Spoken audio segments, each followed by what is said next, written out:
My name is Melinda Eitzen with Duffy & Eitzen.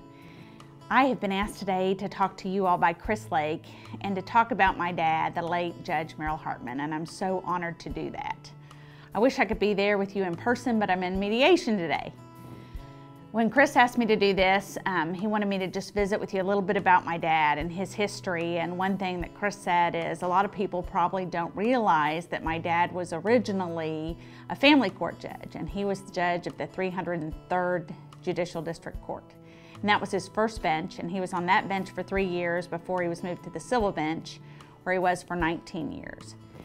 My dad loved the family law bench and bar, had many close friends, both colleagues on the bench and lawyers that came before him. And one of the things he was known for while he was on the family bench is he was the first judge to require mediation.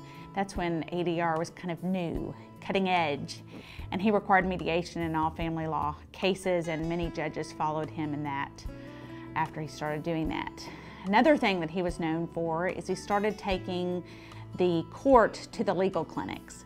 And many people know that my dad and Will Pryor started the legal clinics in 1983 before he was on the bench. And after he was on the bench, he started taking the court to the legal clinic under the theory that he was the court. And at the legal clinics, he would allow people to do prove-ups of simple divorces. And this was an aid to the clients who did not have to get off work and travel during the workday. They could come to the clinics at night, and it was an aid to the lawyers who were doing this for free, of course. And it was controversial at the time. Some people thought that it was not proper notice if you weren't doing it at the courthouse. But he did it anyway, and I think it was a great service, and nobody ever complained about it in a legal, legitimate, complaining way. So that was another way that he started something new, and several judges, I know that Dee Miller and Francis Harris also participated in that, both of which he had very high regard for. My dad's associate judge was Louis Nicholson, who sadly passed right after my father.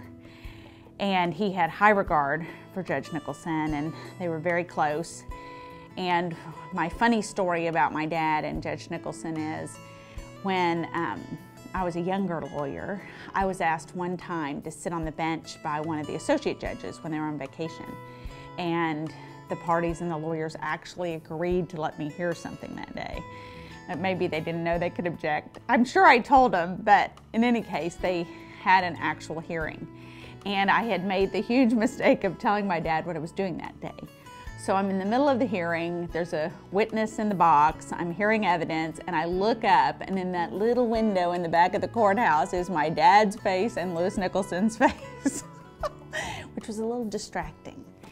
But they were both very supportive and wonderful men, and I know that the family law bench and bar will miss both of them very, very much.